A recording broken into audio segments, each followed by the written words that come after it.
We'll start this morning by saying a warm welcome to every one of you here present in the Sam Cohen Auditorium, but also, as usual, the people who are joining us through the Manitoba Telehealth Network through the wonders of technology. So hello to all of you. So I usually take a few moments before we begin the grand round with the context, to set the context for the offering of these gatherings.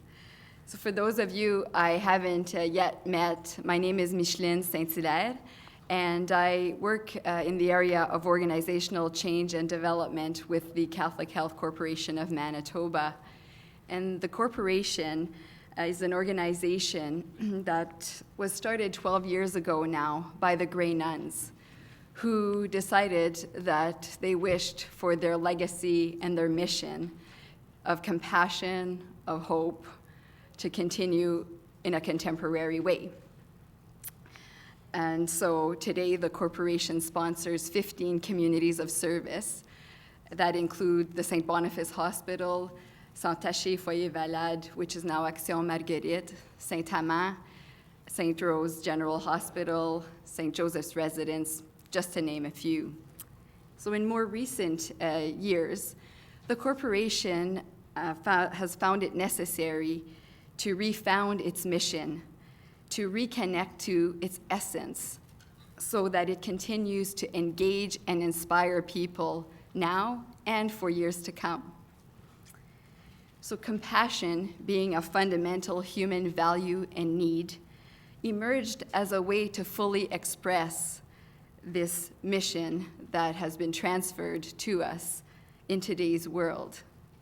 So the Compassion Project was launched in June 2010, and it was launched so that we would be dedicated to finding the creative and innovative ways that we know today that can strengthen and nurture cultures of compassion within health and human service organizations and beyond. So the Compassion Grand Round really provides a forum to bring in speakers who have stories, insights, and teachings to share with us on compassion and related themes. So I'll now invite Don McDonald, who has been really instrumental in launching many of the Compassion Project offerings, to introduce us to our keynote speaker today. Don.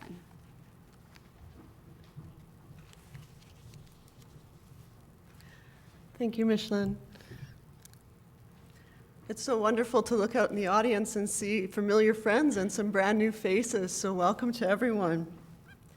It's my pleasure to be able to introduce to you today Janice Marturano, who's been a great leader internationally in this region, but also has been a gracious mentor to me this past week and somebody who I feel like I can call a very good friend. So we're really glad to have you, Janice. Janice founded the Institute for Mindful Leadership in 2010, following 5 years of developing curricula and providing mindful leadership training to leaders from all around the world. Prior to founding the Institute, Janice held the position of Vice President, Public Responsibility, and Deputy General Counsel for General Mills, Inc. That's a Fortune 500 company recognized globally for its training and development of leaders. She received her Juris Doctorate from New York University of Law and her mindfulness training from John Kabat-Zinn and Saki Santarelli at the Center for Mindfulness in Medicine, Healthcare, and Society at the University of Massachusetts Medical School. It's my great honor to introduce to you today Janice.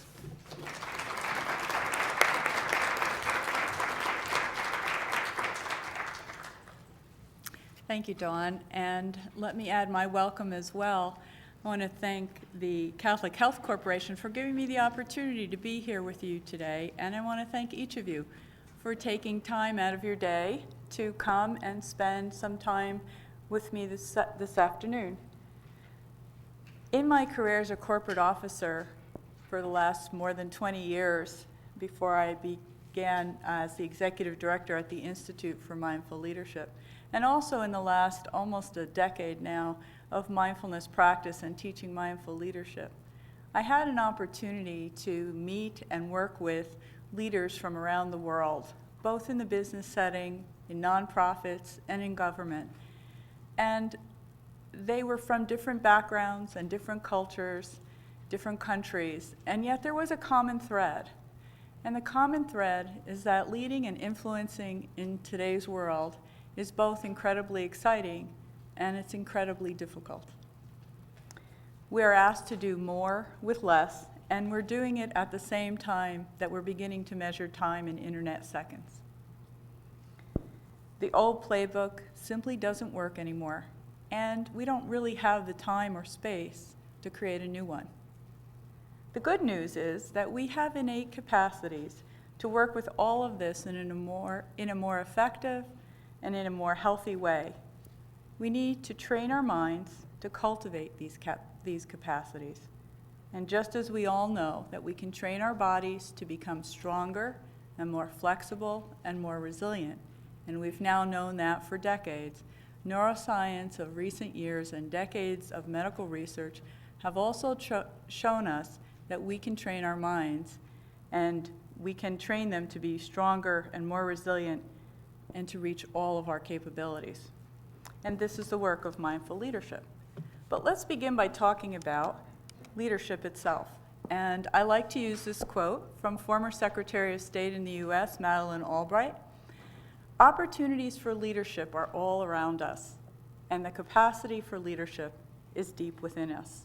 So I think Madeleine said it best, and for those of you who are not familiar with her background, she came to the United States as a child with her family fleeing the effects of the Cold War, and in her lifetime managed to go from this immigrant child to hold the highest position in government in the US government ever held by a woman. And in her role as Secretary of State had an impact around the world on some of the most contentious and difficult situations. So she's a personal hero of mine for many reasons, but I particularly pull up this quote because I think it's tremendously insightful. First of all, it says to each of us that the opportunities for leadership are all around us, that every one of us has this capacity for leadership, but that capacity comes from deep within us. So it's important to have the kind of typical leadership training, the education, the experience, the mentoring that goes into developing each of our capabilities to lead, but it's no longer sufficient.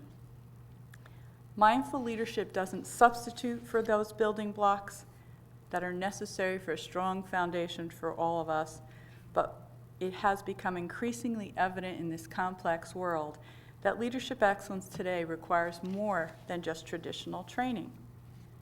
We need to be able to bring all of our mind's capabilities to bear in order for us to lead with excellence. So let's talk for a minute about what is leadership excellence about? How do we define leadership excellence? And to do that, I'd like to invite you to explore that for yourself. Is my mic still on? Yeah? Okay. All right, so if you would take a minute and put your feet flat on the floor. And put down papers and pens. Turn off cell phones. And if you're comfortable with it, allowing your eyes to close. Or if that's not comfortable for you, then just a soft gaze down at your lap or at the chair ahead of you. And in this moment, if you would take a moment to call to mind someone who, for you, embodies leadership excellence. Allow them to come into as much detail, their presence to be seen in the mind, felt perhaps. And it can be a leader that is a historical leader you've studied, or perhaps someone in your life, in the past, currently, but someone you believe embodies leadership excellence. Now, as you call this person to mind, what is it about him or her that made them come to mind? What is it that made you say, this is the person that embodies leadership excellence? What are the characteristics? What are the qualities?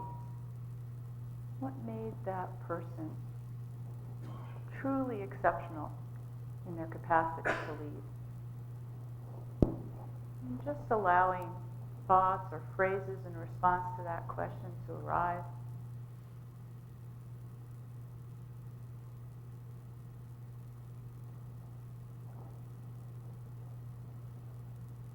Okay, and opening your eyes, and let's just call out a few qualities. What came up for you?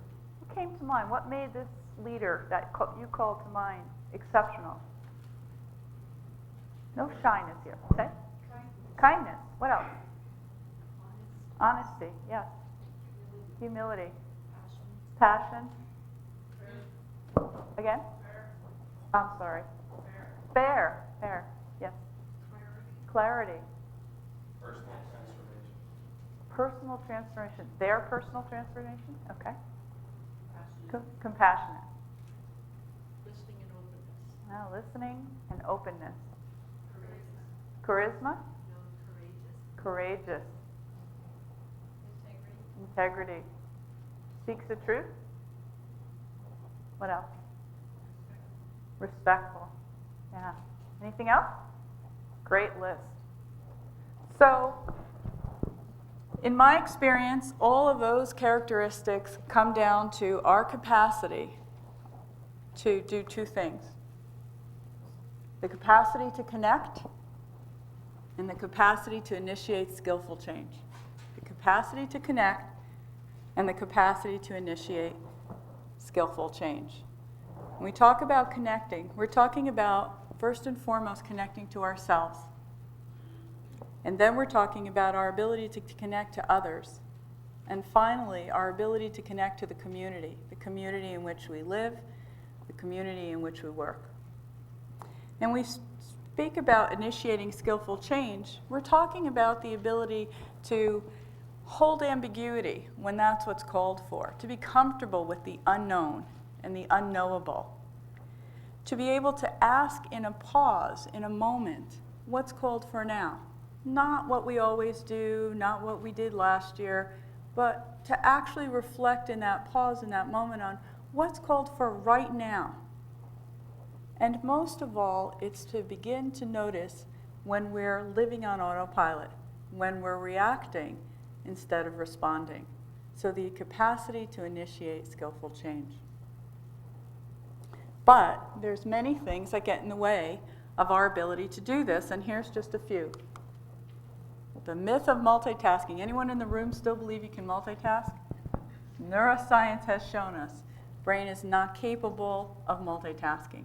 What we do is our brain flits back and forth very quickly, but we can't multitask. Information overload. We have how many? Google alerts or whatever else you use, and it starts to become a pressure for us. We can't possibly keep up with all these things that land on our desk for us to read. 24/7 connectivity. How many people, and I'm not asking you to raise your hand, take their computer to bed, or their BlackBerry, or their iPhone, and it's the first thing they look at before their eyes are fully open? Lots of people. 24/7 connectivity. And more we've become accustomed to living on autopilot. That has become our norm. So how does mindful leadership help in all of this? Well, there are innate capabilities that help us to regain our ability to actually be present in the midst of that environment. And there are 4 specific capabilities that mindful leadership seeks to train. And the very first one is focus. So we begin to notice more and more that our ability to aim and sustain our attention, even when we have time, even when we intend to, is becoming more and more limited. And the training of mindful leadership begins to enhance our ability to aim and sustain attention, to focus. We notice sometimes that we have a tendency to just do something, to check it off the to-do list, rather than to attend to what's called for. The second one is clarity. When we get so used to living in an autopilot norm, our ability to see clearly what is here is tremendously limited. So instead, we see what used to be here, what we thought was going to be here, what we hoped was going to be here, but not what actually is here. The next one is our ability to be creative or to be innovative. We need space to be innovative. We can't think innovation. Innovation arises in the spaciousness of the mind. And when there's no space, when it's constantly cluttered, when it's constantly revving, our chances for true innovation and breakthrough innovation is almost non-existent. And last but not at all least is our ability to cultivate compassion, beginning with compassion for ourselves. So a recent survey said that 50% of healthcare workers are ill themselves, are sick themselves. And having compassion for ourselves is the first step. Are we caring for ourselves? Do we notice when we're sick? We might notice that we only get sick on the weekends, or maybe only on vacation. Or is that really the case, or do we just push through it during the workday? And then when we have a little bit more space, perhaps on a weekend or on a vacation, we start to notice the aches and pains and the fact that we're not feeling particularly well, the fact that we're very tired.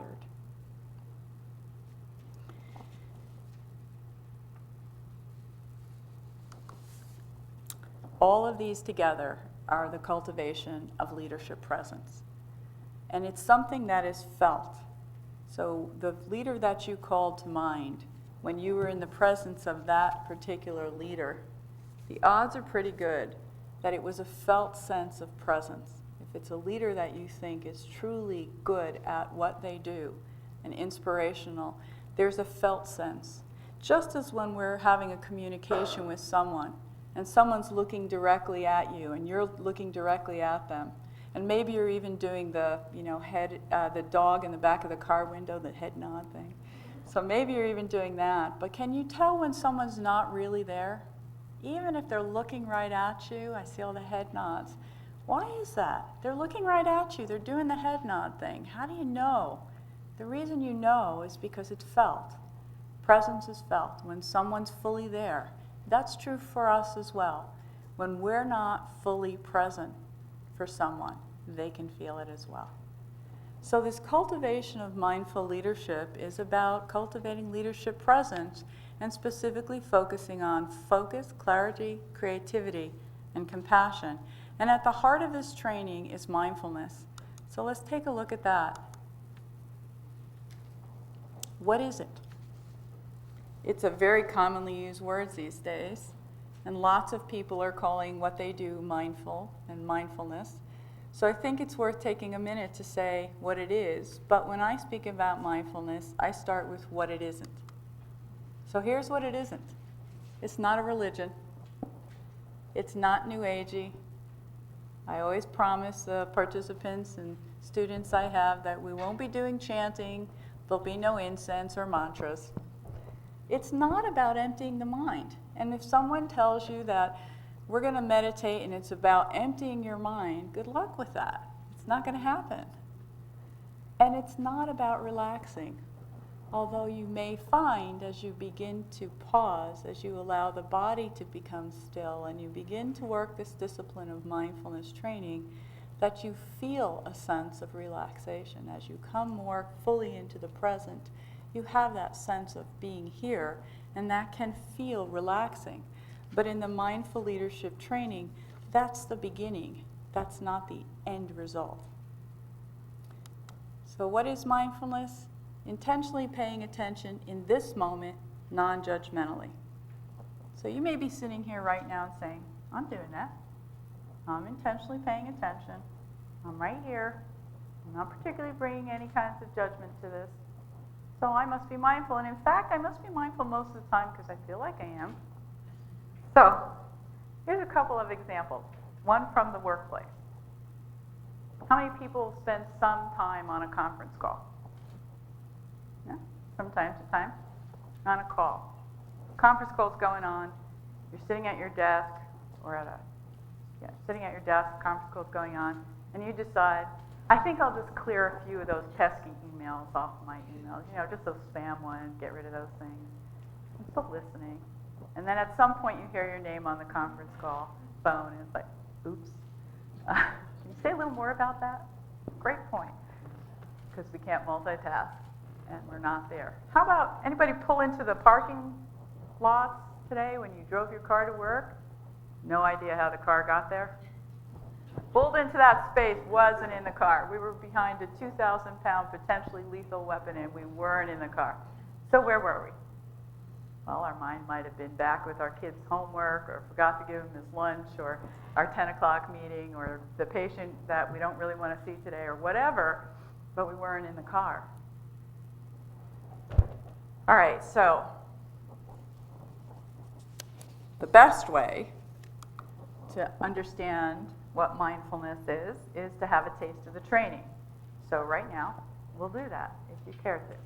So putting down again the papers and pens and all that good stuff, and putting your feet flat on the floor, sitting comfortably.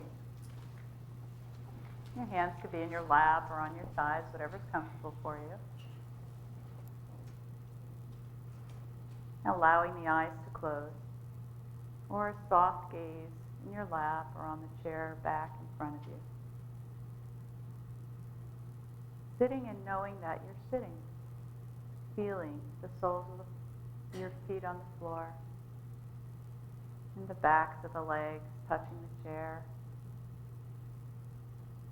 sensing the back against the cushion of the back of the chair.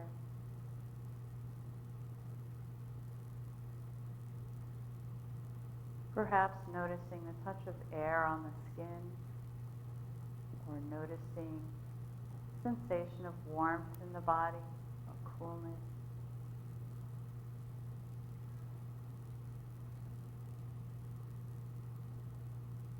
And as you're ready, intentionally bringing your attention to the sensations of the breath in the body. Noticing the place in the body where those sensations are most noticeable for you. So it may be that they're most noticeable at the nostrils, where you can notice the sense of air entering and leaving the body. Or perhaps for you it's in the chest. You may be noticing the stretch of the rib cage as the lungs inflate and deflate.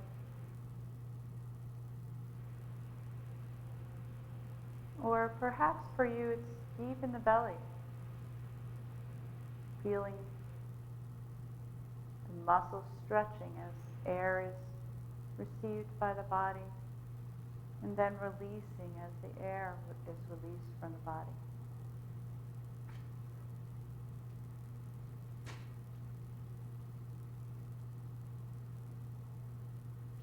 And at some point you'll notice that the mind wanders or drifts away. And as soon as you notice that it is no longer sensing the feelings of in the body caused by the breath, just noticing what pulled it away and then letting it be, and redirecting the attention back to the sensations of the breath. Once more, feeling the breath. So we're not deep breathing, we're not changing the breath, we're not thinking about the breath, we're feeling it in the body.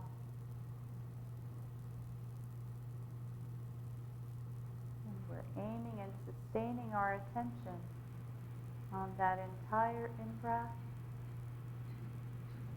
and the entire out-breath.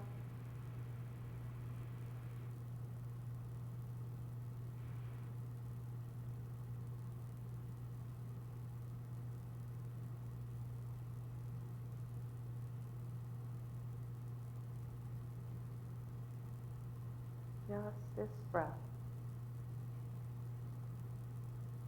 And if the mind is pulled away again, without any judgment, no need for harshness, gently and with some discipline, returning the attention to the sensations of the breath.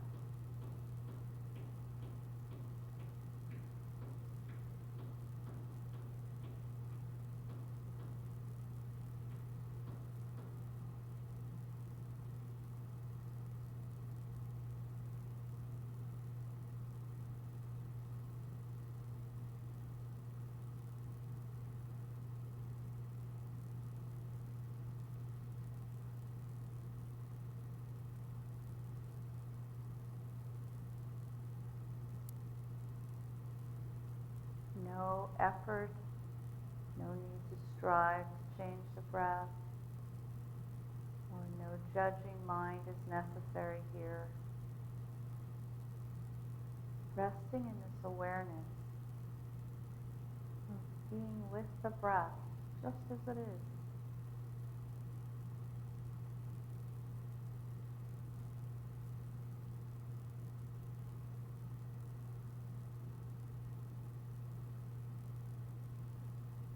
Using this practice of awareness of the breath, put a purposeful pause right now in the day. Bring us into the present, which is the only place in which we can feel the breath sensations, in the present, not in the future and not in the past.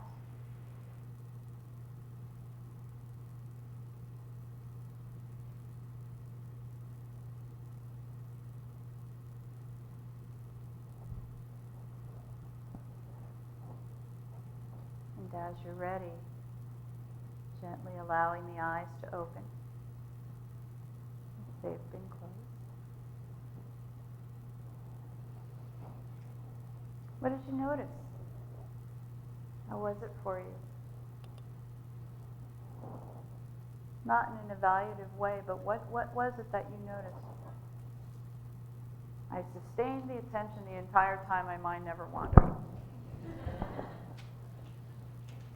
Okay, so the important thing is not that the mind wanders, it's the nature of the mind to wander. That's not the important piece. The important piece is that moment when you notice that the mind has wandered and your capacity to redirect it.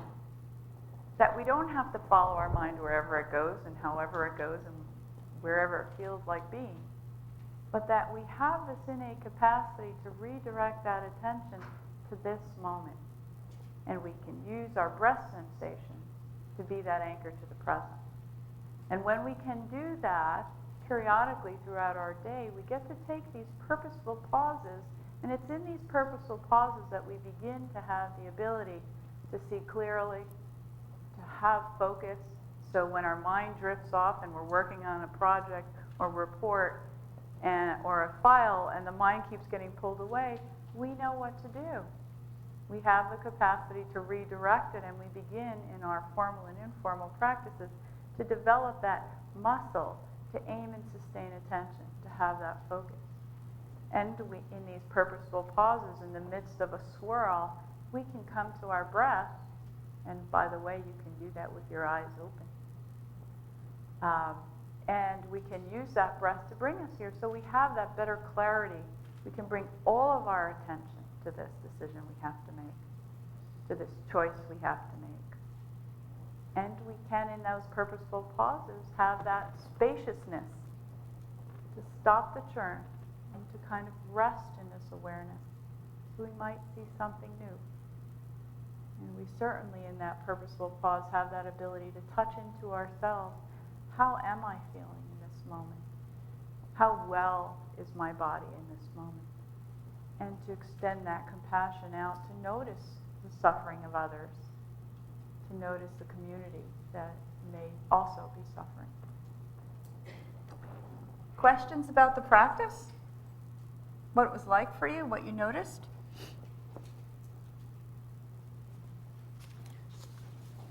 Okay. So those purposeful pauses, it's our time to stop, to listen deeply, and to move out of the autopilot. So stepping off the autopilot to respond authentically to life. Mindful leadership training is a curricula that combines both mindfulness meditation and leadership training. It has formal and informal practices. What we just tasted just now, that purposeful pause, the practice with the breath, is an example of formal practice, and it's something that can become a piece of an informal practice. So sitting in your next meeting, when you notice that your mind is taking a hike or you're having trouble concentrating, try feeling that breath in the body. And you can, as I said, you can do it with your eyes open. It's not as though, well, I can only use mindfulness meditation if I have a cushion to sit on and I have 45 minutes to sit. No. It's also mindful leadership training provides a safe container. What are my leadership principles is a question that we don't often have the time to explore. And on retreat, we get to look at, well, what are my principles? Has anyone ever asked me what my leadership principles are? Not what the organization defines, those are fine too, but what are mine? What are my ethics? What are my values? It's really important that we know them, because if we don't know them, they're not going to be accessible to us when we're in the difficult situations. If we're not familiar with where our rudder is, when we're in those rocky moments at sea, we don't know how to touch into those. And the converse is true. When we get up close to what is my value, what is important to me, then they're more accessible to us when things are rocky, when things are a little crazy.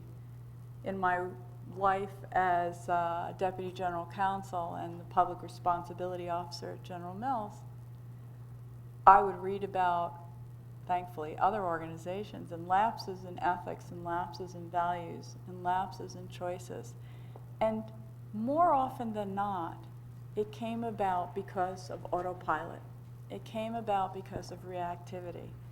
And had there been a way to not only be familiar with what my values are, what my principles are, and to have a way of saying, I'm really not 100% here. I need to be grounded to this moment because this is a tough decision. I think many of those situations wouldn't have arisen.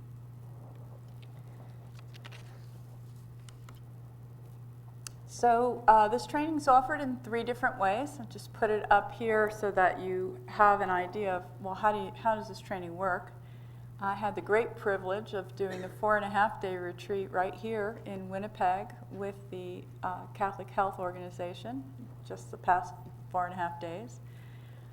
Those are done not only organization specific, but they're also held a few times a year. They're taught as open to people from around the world, and we do usually get a very international group of leaders at those. And remember the definition of leader, everyone has the capacity and in fact the responsibility to lead. The other way is a leading differently. It's a 2-day retreat. And the third is Mindful Leadership and Wellness, which is a 7-week course, and it's offered both live and virtual. So when it's live, it's typically in the workplace, and when it's virtual, it can be for groups that are located in various areas of a country, and they can all be, with the help of technology, together once a week. So I want to share with you now some research. So what does this curriculum actually do for individuals and for organizations? The survey that I'm going to share with you, I'm going to share a few of the questions with you. It's a before and after survey. So how do people self-report on how they're functioning before undergoing mindful leadership training, and then what happens afterwards? And we have responses from 72 participants from 3 different classes, and these are from all levels of an organization.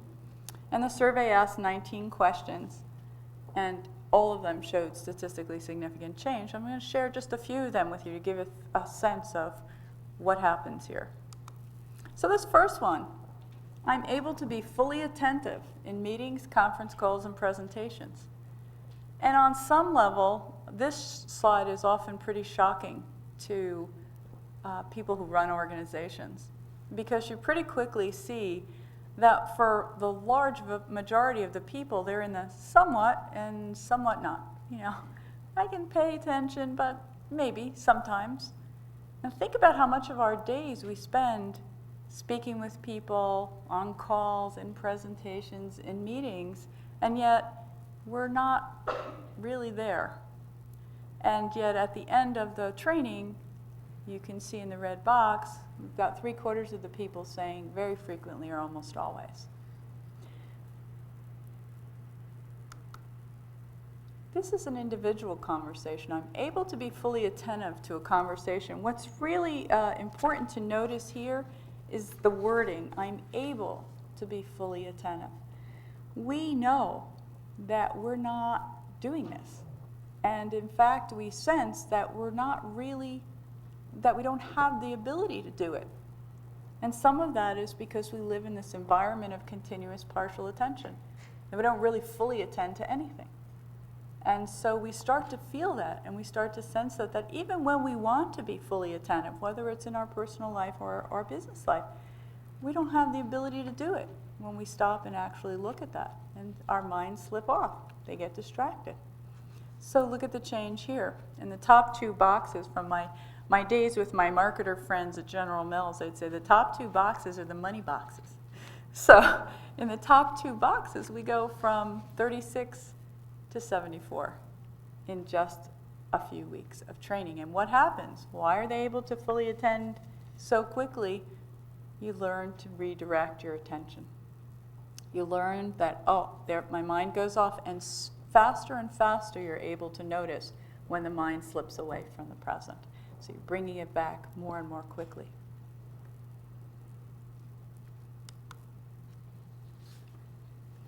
I'm able to notice when my attention has been pulled away and redirected to the present. That's what we were just talking about. So again, after the class, we've got those top 2 boxes again at 77%. This is the place when we can redirect our attention to the present. This is where we get greater focus. This is where we get more clarity. We get stronger connections to those around us. And we increase our ability to let certain things go so that there's more spaciousness for compassion and more spaciousness for innovation. So that's an important piece here too, the letting go or the letting be. So our minds can get very caught up in our storytelling, or as one of our instructors at the Institute calls it, the full-length feature film. So we start going, and here it goes, and again, and again, and again, and it comes back 20 times in the course of an hour, whatever that story happens to be. And wouldn't it be nice if we began to develop our internal, innate mindfulness capacity to let it be, come back to the present? Wouldn't it be nice to be able to have that restfulness of being fully awake and fully aware in this moment? And it's right here for us. Important to remember that this is not some outside tool. This is a capacity of our minds that we need to cultivate and develop. Here's one. Distracted by thoughts about work when at home or about home when at work? They're starting to mesh together, and people feel as though they're at work 24 hours a day. That it never goes away because of emails and all the ways in which we stay connected. And at the same time, we're distracted from work because we're worried about things that are happening in our home. And the reality is there is no work-life balance, okay? So it's a pet peeve of mine, so I'll take a moment to say, we have one life. There's not a work life, there's not a home life. There is one life, but it shouldn't be that that we don't have the ability when we're at home to be fully at home, and when we're at work to be fully at work. And again, this is that training. And so here you can see the numbers of the drop in the first 2 boxes again, of 74 going down to 17% from the almost always very frequently. I mean, if we're distracted by thoughts about work when at home, 64% of us would say almost always or very frequently. We never get to put it down. There's that constant tension that's carried with us. And the reality is, if we ramp ourselves up and we stay up here, and we never have a chance to drop into those purposeful pauses, to let it be for a while, we need that to develop and maintain a resiliency, to be able to go back and fully be everything that we are when we're going back into the workplace. So this is an important skill for resiliency and for us being able to be all of what we want to be to our families, to our friends, and to our workplace, to our colleagues, our patients, our clients.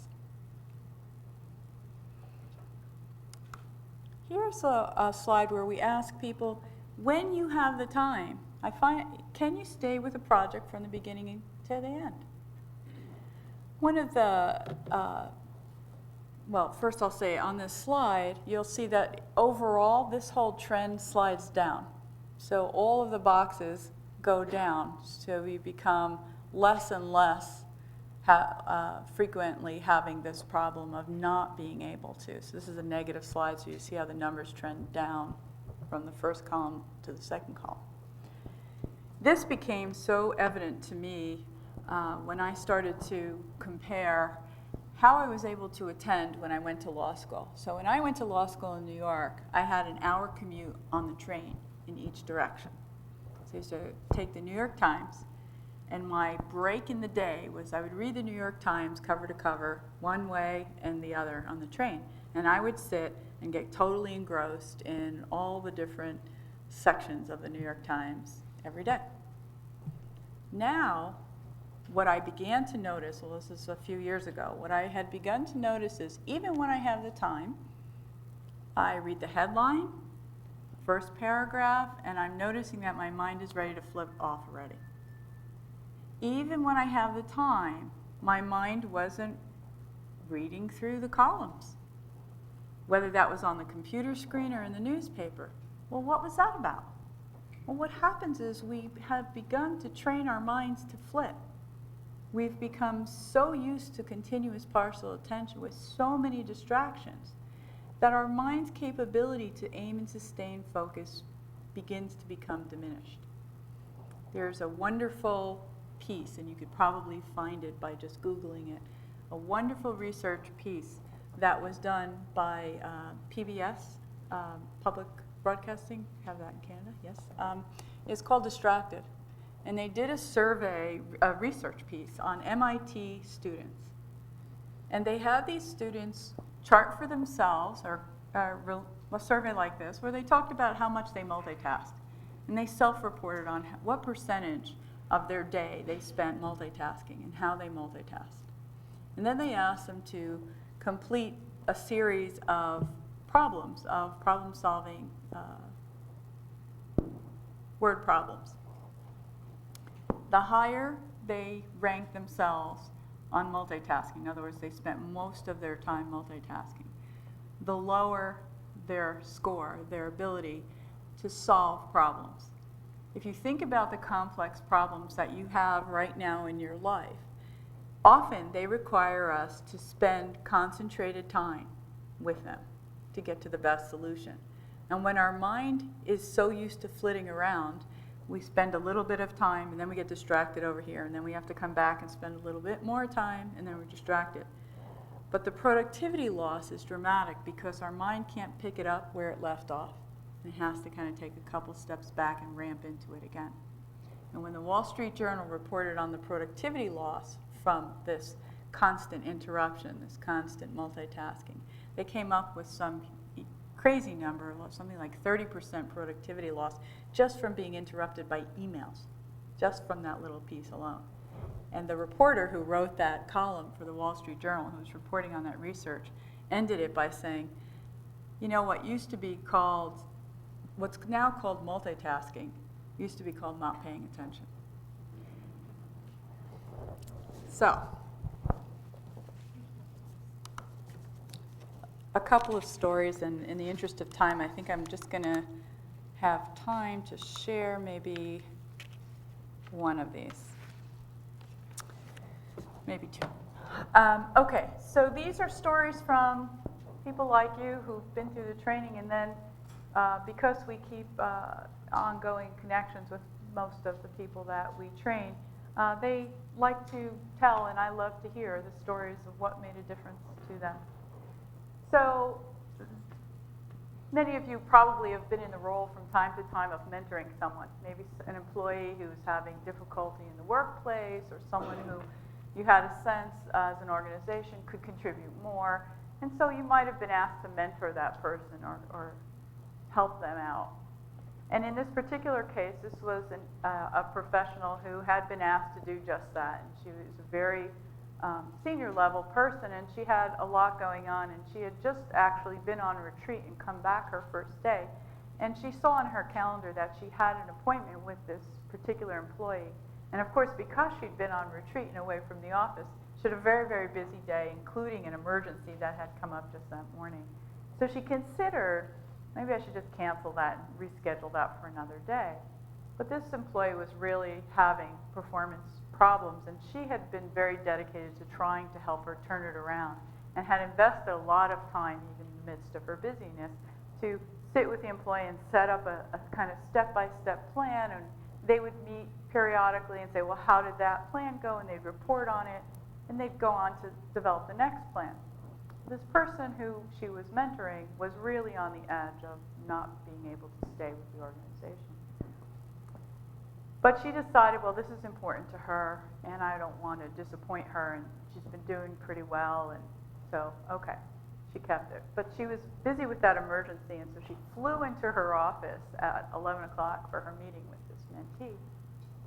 She kind of flops in her chair herself and kind of felt that she was wound, and so she grounded herself and just kind of felt her feet on the floor, and said, the woman was sitting there already, and she was kind of slumped in the chair.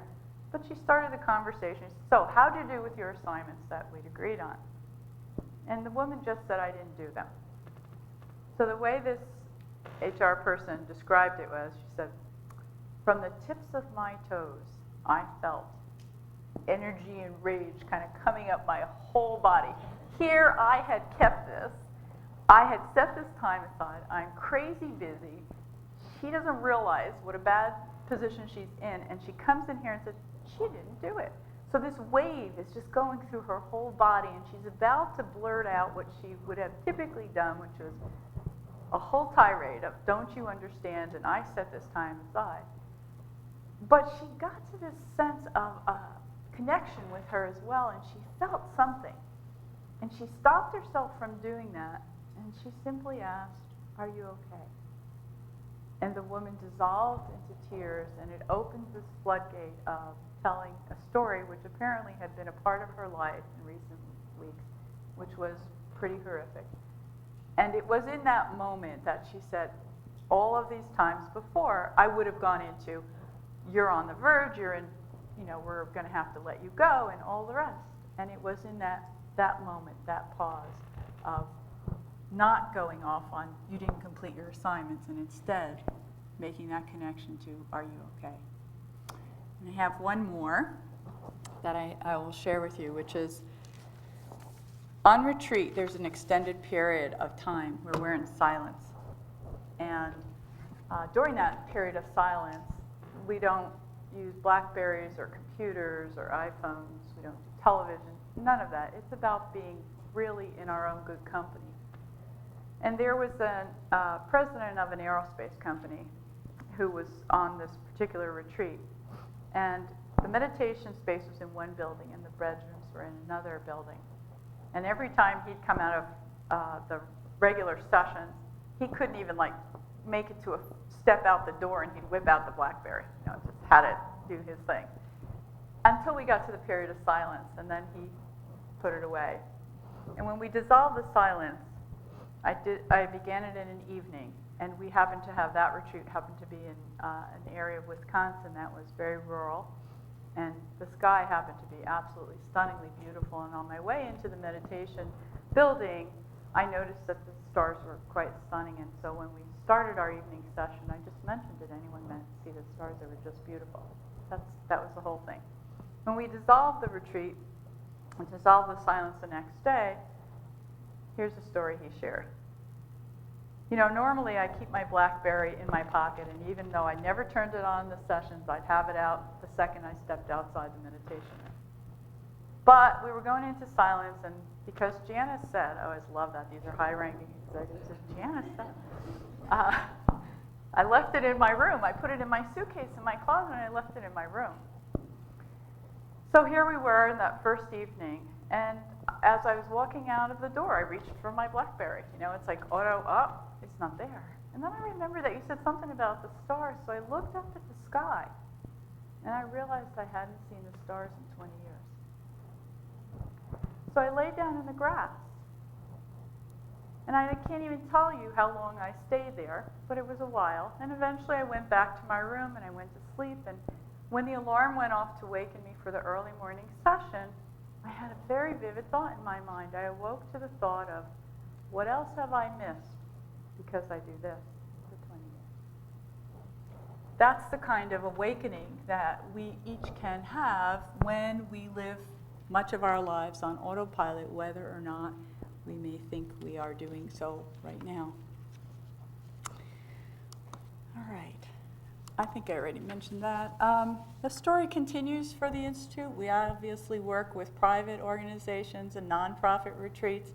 Recently completed a research, an IRB research project on error reduction, using mindful leadership as the intervention for error reduction in oncology. And those results will be published soon. All right, I'm going to stop there so I leave some time for questions. If there are any questions, what can I tell you? I'm curious about. Yeah, please, Michael. I'm interested in some of the endpoints or outcome measures. Did you ever look at the employees who work under the leaders with their life satisfaction, occupation satisfaction, fulfillment, or at the life partners of the individuals on life satisfaction or relationship satisfaction? Yeah, thank you for the question. So we have not done anything on life partners, but what I will tell you is that over the years, so this has been going on now for almost 7 years, and what happens over the years is I more and more frequently get requests from people who've been through the training to teach one for spouses or life partners. And so I think that will probably happen in the not distant future because there are a fair number of requests for that. As far as the people around, absolutely, I can talk to that because we each have a ripple effect. For better or worse, we're not islands. Everyone around us is touched, affected by how we are in that moment. And so when you're in a position of influence, and all of us are, some of us who have large groups to manage or who encounter many, many people obviously have a little bit of a bigger ripple effect than others. So the way we started to see that is at General Mills, which is where this all began, and then in 2008 it opened up to leaders from around the world. But for those first few years, it was just at General Mills. More than 400 General Mills people have been trained in mindful leadership. And what we began to see after not too long a time was 360 feedback, if you're familiar with that, 360 feedback, started to report back to people who'd been trained in leadership in a very different way than it had been in all of their years up to that point. So all of a sudden we began to see, gee, I don't know what happened to Joe, but he's become the best listener ever. I feel respected when I talk to him. I feel like we get much more done now. We've eliminated meetings. We've rearranged processes. Those kinds of comments began to come out. And then the other thing that happened is we started to see generations, what quote unquote generations. So one level of leadership went, and then the next level was offered opportunities for the courses that are for all levels. And we'd say, when I start teaching or when one of my instructors starts teaching, we always ask, what brings you here? And what we started to hear over and over again is, I want some of what she has. So that's what we have. We have not done formal studies of that. It shows up that way. Someone else? I'd be curious about.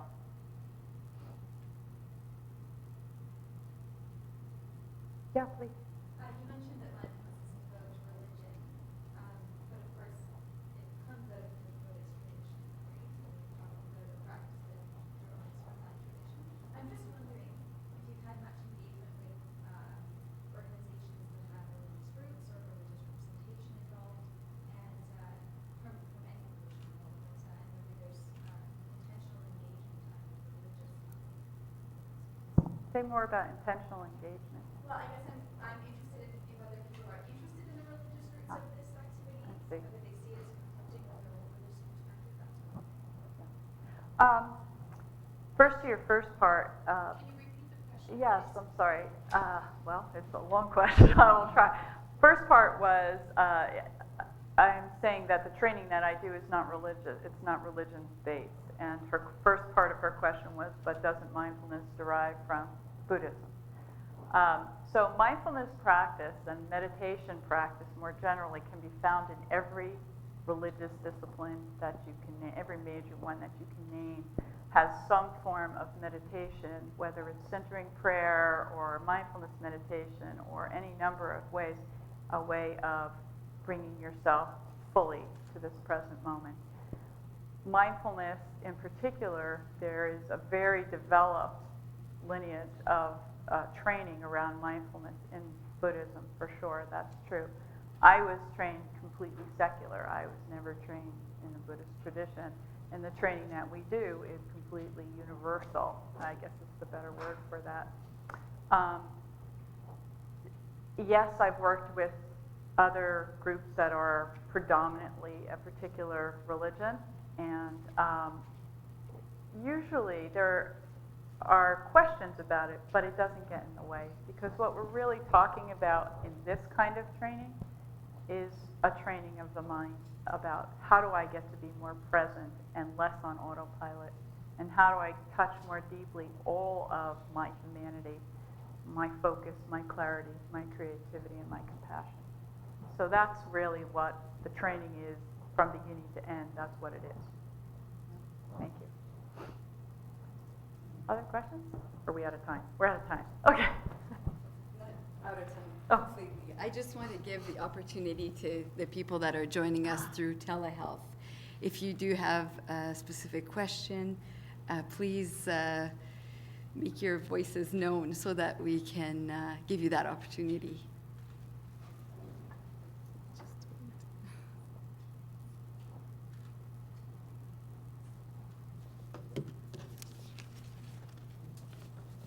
Okay, thank you. All right, well, if there are no other questions, I just want to say thank you for your attention. And if you have questions in the future, there's our website. Thank you.